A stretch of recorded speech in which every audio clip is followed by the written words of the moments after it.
तो क्या लग रहा है कि केजरीवाल की तरफ से जो स्कीम्स दी जा रही हैं, क्या कहेंगे उसको लेकर? क्या है स्कीम, आप बता दीजिए, मुझे तो नहीं पता है। वो कह रहे हैं कि 2100 हम देंगे और ये बस कहने वाली बात करेंगे। बस ये कहने वाली बात है और ये इलेक्शन तक ही है। आप देख लीजिए, सबूत है आपके पास पंजाब कि आपने 1000 रुपया दिया हुआ। लेकिन दिल्ली की जनता ये कहती है कि हमको देते हैं तभी तो हम उनको वोट देते हैं। नहीं, बस ये कहने की बात है।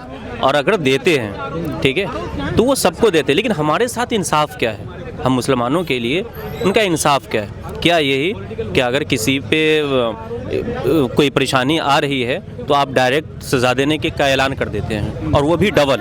आप ये नहीं कहते हैं कि अगर वो कसूरवार है तो आप उन्हें सज़ा दीजिए। आप कहते हैं कि अगर मेरे पार्टी से है और जब पता चल जाता है मुस्लिम है तो आप उन्हें डबल सज़ा दीजिए। जिस तरीके से ताहिर हुसैन साहब भी हैं ऐसे ही मामले में। तो देखिए, ये पार्टी बस आम आदमी पार्टी है ये, ठीक है, नाम, लेकिन ये असल जो है ये आरएसएस की पार्टी है। इस बात को समझना होगा, और ये वक्त के साथ ही अगर हम बात समझ आ गई तो बेहतर है, वरना मुसलमानों को बहुत बड़ा नुकसान होने वाला है। लेकिन जिस तरह से ये कहा जा रहा है कि एक तरफ कांग्रेस लड़ रही है, और खासकर इस सीट की बात की जाए तो यहाँ पर एमआईएम चुनाव लड़ रही है, कांग्रेस चुनाव लड़ रही है, उधर आम आदमी पार्टी चुनाव लड़ रही है, तो सवाल ये उठता है कि आखिर मुसलमान जिताएगा तो किसको जिताएगा? क्योंकि यहाँ तो वोट डिवाइड हो जाएगा। जी बिल्कुल, जब आपने आसिफ साहब को जिताया, अमानुल्लाह खान को एक तरफा जिताया, तो शिफा साहब को क्यों नहीं जिता सकते हैं आप? ये सवाल बनता है। इस बात को अच्छी तरीके से आप समझ लीजिए। मुस्तफ़ाबाद, ओखला, सिलमपुर और बाबरपुर, ये एमआईएम इलेक्शन से पहले ही जीत दर्ज कर चुकी है। बहुत अच्छी तरीके से आप इसे रिकॉर्ड कर लीजिएगा और संभाल करके रखिएगा। ये 4 सीट इस वक्त इलेक्शन से पहले हम जीत चुके हैं। लेकिन अभी तो 2 सीटों पे ही प्रत्याशी उतरे हैं। कब चुनाव से बहुत कम समय बचा है, आखिर प्रत्याशी कब उतरेंगे? बस ये प्रत्याशी उतारने की बात है, लेकिन आवाम इलेक्शन लड़ रही है इस मरतबा, याद रखिए। इन 4 सीटों पर तो बिल्कुल बहुत मजबूत है एमआईएम, और तकरीबन यहाँ 80% एमआईएम को वोट पड़ने जा रहा है। लेकिन जिस तरह से कह रहे हैं कि केजरीवाल की तरफ से भी ऐलान किया जा रहा है, उधर कांग्रेस की तरफ से ऐलान किया जा रहा है, या बीजेपी की तरफ से भी ऐलान किया जा रहा है, एमआईएम की तरफ से ऐसा कौन सा ऐलान है जिसको देखकर वोट दिया जाए? बिल्कुल, हम मजलूम के साथ हैं ना।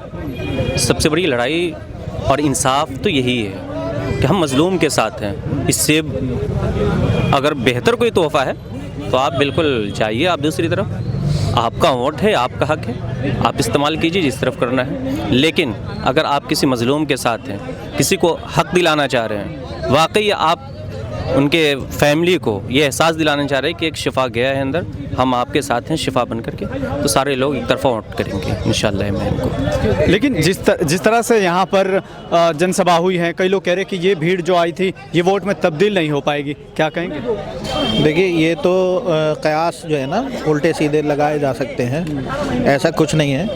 एक ट्रैक रिकॉर्ड है उसका। जब हम CNRC की बात करें तो वो भीड़ ख़रीदी भी नहीं थी, वो सब अपने हक़ के लिए आवाज़ उठा रहे थे। और ये बात मालूम है मुसलमानों को अच्छी तरह से। मुसलमानों की बात इसलिए हो रही है कि यहाँ अक्सरियत मुसलमानों की है, इसलिए नहीं हो रही है कि हिंदुओं से कोई हमें बैर है या किसी मज़हब से हमें परेशानी है। बात सिर्फ इस चीज़ के लिए हो रही है कि हक़ पहचानता है मुसलमान। अब जो हालात हैं मुसलमानों के वो पूरे हिंदुस्तान के अंदर वाज़ेह हैं। चाहे संभल की घटना देख लें आप, चाहे आप मुजफ्फरनगर का झगड़ा देख लें, चाहे आप ये मुस्तफ़ाबाद और ये करावल नगर और ये जो इलाके में मारकाट हुई थी तो वो जगह वो पैटर्न देख लें। किसने करवाया था झगड़ा शुरू? ये कांग्रेस तो कभी नहीं आई। L18 की बात करें, कांग्रेस के ज़माने में हुआ, शिवराज पाटिल होम मिनिस्टर थे उस वक्त। किसके इशारे पे हुआ? 2 बच्चों को मजलूम को मार दिया गया, 16 साल के बच्चों को, 17 साल के जो स्टूडेंट थे उनको टेररिस्ट बता दिया गया। क्यों? तो ये सवाल जो है ना दिमाग में पब्लिक के पहले से ही है। उन सब के जवाब जब कहीं बहुत ज़्यादा एक चीज़ की हद और बस हो जाती है तो जाहिर सी बात है पब्लिक बदलाव चाहती है। और कहीं हद तक अब जो ये लड़ाई है वो हक़ की लड़ाई है, ना कि सिर्फ वोट डालना और उसको जिताना। किसी सोशल इशू को आप लेकर जाते हैं अपने MLA के पास में, तो MLA की ड्यूटी बनती है उस चीज़ को सुनकर एग्जीक्यूट करना, चाहे वो उसका रिश्तेदार हो, चाहे उसका पड़ोसी हो, चाहे वो आवाम हो जो दूर से आई हुई है। हम रियाया में गिने जाते हैं उनकी। हम उसको बादशाह नहीं कह रहे, लेकिन MLA है वो हमारा। MLA को काम करना चाहिए। पहले आप ये कह देना कि मैंने मीटर के बिजली के मीटर के लिए आप आ जाएं और अपना वो भर दें फॉर्म, सबको मीटर मिल जाएंगे। अब जब हम मीटर के लिए अप्रोच करते हैं तो कह देते हैं ये मेरे हाथ में नहीं है। तो व्हाट इज़ दिस, ये ढुलमुल रवैया क्या है? हम भैया आवाम हैं, हमारे ही तुम काम नहीं करोगे, गलियों को तुम सड़ा के फेंक दोगे, ठीक है। सियासत इतनी करोगे कि तुम हर जगह अपने बोर्ड लगवा दोगे, मैं यहाँ पे सीवर डलवा रहा हूँ, यहाँ पे मैं गली बनवा रहा हूँ। गलियाँ अब बन रही हैं आके, क्योंकि इलेक्शन का माहौल है, और डस्ट मिला के रोड़ी में, तो वो तो सबसे ज़्यादा पॉल्यूशन पैदा करता है, हमारी सेहत के लिए सबसे ज़्यादा नुकसानदेह।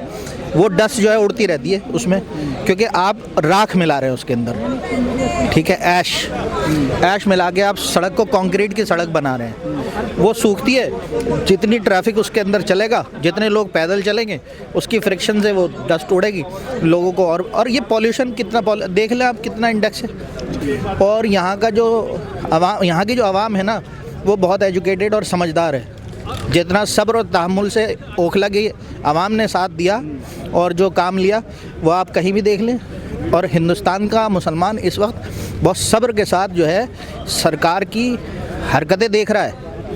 क्या नाम है आपका? मेरा नाम शयान खान है। कहाँ से आप? मैं मतलब रहता कहाँ हूँ या बिलोंगिंग्स, यहाँ मैं बटला हाउस में रहता हूँ। ठीक है।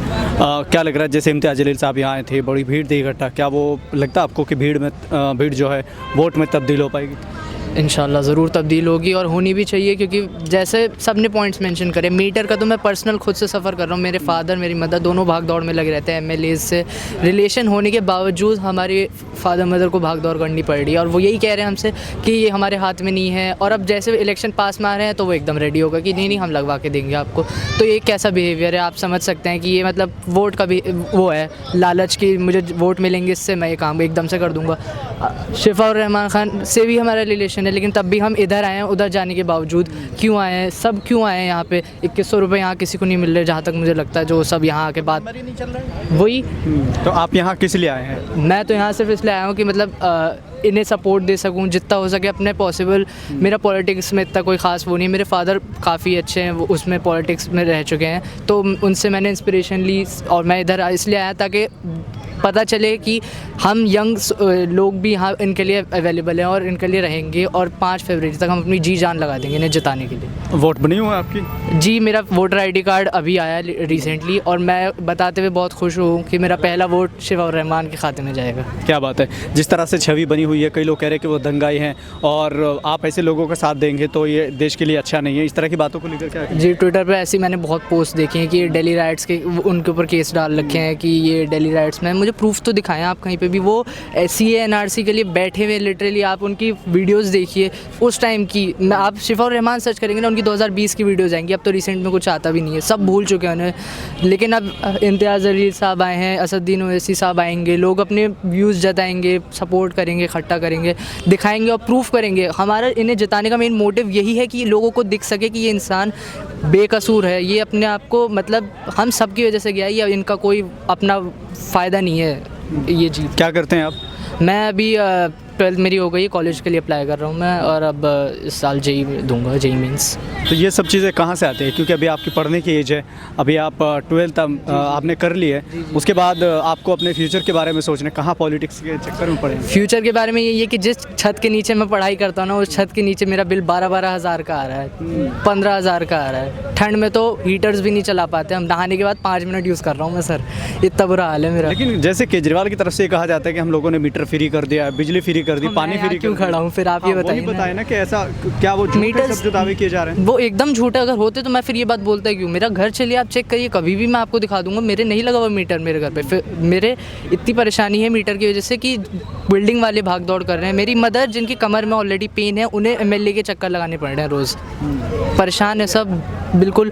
मैं आता नहीं हूँ कभी इन सब चीज़ों में, आज मुझे सिर्फ इसलिए उठ के आना पड़ा ताकि मैं अपने व्यूज़ जता सकूँ और आप जैसे सही अपने बात को दर्शा सकूँ कि देखिए हमारी भी परेशानी है, हम अपनी पढ़ाई छोड़ के इधर आए हैं बताने के लिए।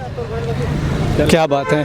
तो इस वक्त हम लोग गफ़ार मंजिल के सामने जो एक फील्ड है, ग्राउंड है, यहीं पर अभी इम्तियाज़ जलील की जनसभा हुई है। उसके बाद लोग आए थे यहाँ पर, जो सुनने के लिए जो आए थे, समर्थक जो आए थे, तो कहीं ना कहीं उनकी जो समस्या है वो भी इन्होंने रख दिया और साफ़ तौर पर ये कह दिया है कि यहाँ पर अमानतुल्लाह खान को लेकर जो इनका ओपिनियन है वो भी सामने रखा है। साथ ही उन्होंने शिफाउर रहमान को लेकर क्या कुछ कहा है वो आपने इस वीडियो में बखूबी आप देख पाएंगे। फ़िलहाल के लिए सिर्फ इतना ही। देखते रहिए भारत लाइव हिंदी।